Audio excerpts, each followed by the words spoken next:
Radhe Radhe. Brajdham channel में आप सबका स्वागत है। तो आप रसपान कर रहे हैं माघ मास के महात्म की कथाओं का। अब तक आप 15वें अध्याय तक की कथा का रसपान कर चुके हैं। पिछले अध्याय तक माघ मास के स्नान का महत्व बताया गया है। अब 16वें अध्याय में हम सुनेंगे कि कैसे कांचन मालिनी ने अपने स्नान का फल एक राक्षस को दिया और उसको पाप मुक्त किया। अगर आपको मेरी ये कथाएं पसंद आएँ तो प्लीज़ इनको लाइक शेयर ज़रूर कीजिएगा और प्लीज़ मेरे चैनल को सब्सक्राइब कीजिएगा और कमेंट में राधे राधे ज़रूर लिखिएगा। तो माघ मास के महात्म के 16वें अध्याय की कथा प्रारंभ करते हैं। कार्तवीर कहने लगा, हे भगवान, वह राक्षस कौन था और कांचन मालिनी कौन थी? उसने अपना धर्म कैसे दिया और उनका साथ कैसे हुआ? हे ऋषि, अत्रि ऋषि की संतानों के सूर्य, यह कथा सुनाकर मेरा कौतूहल दूर कीजिए। तब दत्तात्रेय जी कहने लगे कि राजन, इस पुरातन विचित्र इतिहास को सुनो। कांचन मालिनी नाम की एक सुंदर अप्सरा थी जो माघ मास में प्रयाग में स्नान करके कैलाश पर जा रही थी। तब उसको मार्ग में जाते हुए हिमालय के कुंज से एक घीर राक्षस ने देखा। उस सोने जैसे तेज वाली, सुंदर कटी वाली, बड़े बड़े नेत्रों वाली, चंद्रमुखी, सुंदर केस और पीन पयोधर वाली सुंदर अप्सरा को देखकर उस राक्षस ने कहा, हे सुंदरी कमल नयनी, तुम कौन हो और कहाँ से आ रही हो? तुम्हारे वस्त्र और वेणी भीगी हुई क्यों है? तुम आकाश मार्ग से कहाँ जाती हो और किस पुण्य के प्रताप से तुम्हारा शरीर ऐसा तेजस्वी और रूप ऐसा मनोहर है? तुम्हारे गीले वस्त्र से मेरे मस्तक पर गिरे हुए एक बूंद जल से मेरे क्रूर मन को एकदम शांति प्राप्त हो गई। इसका क्या कारण है? तुम बड़ी शीलवती प्रतीत होती हो, इसका कारण मुझसे कहिए। तो अप्सरा ने कहा कि हे राक्षस, सुनो, मैं काम रूपिणी अप्सरा हूँ। मैं प्रयाग में संगम में स्नान करके आ रही हूँ। इसी से मेरे वस्त्र भीगे हैं। अब कैलाश पर जा रही हूँ जहाँ पर श्री शिव निवास करते हैं। त्रिवेणी के जल से मेरी सब क्रूरता दूर हो गई, जिसके पुण्य के प्रभाव से मैं इतनी सुंदर और पार्वती जी की प्रिय सखी हुई हूँ। जो आश्चर्य देने वाला उदाहरण मुझसे ब्रह्मा जी ने कहा था, सो सुनो। मैं कलिंग देश के राजा की वैश्या थी। रूप, लावण्य और सुंदरता में अपूर्व थी। मेरी सुंदरता पर सारा नगर मोहित था और मैंने अनेकों प्रकार के भोग भोगे। अनेक प्रकार के वस्त्र और आभूषणों की घर में कोई कमी नहीं थी। कई कामी पुरुष आपस में स्पर्धा ही से मृत्यु को प्राप्त हो गए। इस तरह उस नगर में मेरी बड़ी सुंदरता से यौवन व्यतीत हुआ और मैं वृद्धावस्था को प्राप्त हो गई। तब मेरे मन में विचार उत्पन्न हुआ कि मैंने अपनी सारी आयु पापों में ही व्यतीत कर दी। धर्म का कोई कार्य, दान, तप, यज्ञ आदि नहीं किया।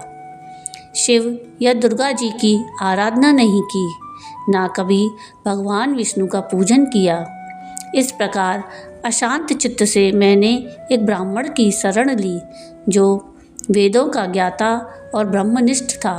मैंने उनसे पूछा कि मेरा उद्धार किस प्रकार हो सकता है। महाराज, साधु सज्जन अच्छे और बुरे सभी पर दया करते हैं, इसलिए मुझ दीन पर भी कृपा करके मुझ कीचड़ में डूबी हुई को पकड़कर उबारिए। क्षीर सागर क्या हंस को ही दूध देता है, बतख को नहीं देता? तब वह ब्राह्मण, राजा का पुरोहित, इन सब बातों को सुनकर मुझ पर दया करके कहने लगा कि तू ब्रह्मा के क्षेत्र यानी प्रयाग में जाकर माघ मास में त्रिवेणी संगम में स्नान कर, परंतु मन में अशुभ क्रिया का विचार नहीं करना। पापों के नाश के लिए महर्षियों ने तीर्थ स्थान से अधिक और कोई प्रायश्चित नहीं बतलाया। प्रयाग में स्नान करने से तू अवश्य पवित्र होकर स्वर्ग को जाएगी।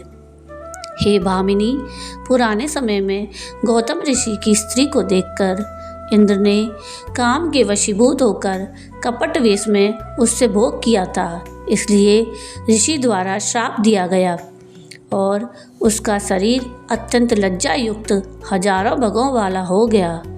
तब इंद्र नीचे मुंह करके अपने पाप कर्म की बुराई करने लगा। मेरु पर्वत के शिखर पर स्वच्छ जल वाले सरोवर पर एक स्वर्ण कमल से भरे हुए कोटर में घुस गया और अपने पाप को धिक्कारता हुआ कामदेव की बुराई करने लगा कि यह सब पापों का मूल है। इसके ही वशीभूत होकर मनुष्य नरक में जाते हैं और अपने धर्म, कीर्ति, यश और धैर्य का नाश करते हैं। इंद्र ऐसा सोच रहा था कि इंद्र के बिना सारा देवलोक शोभाहीन हो गया।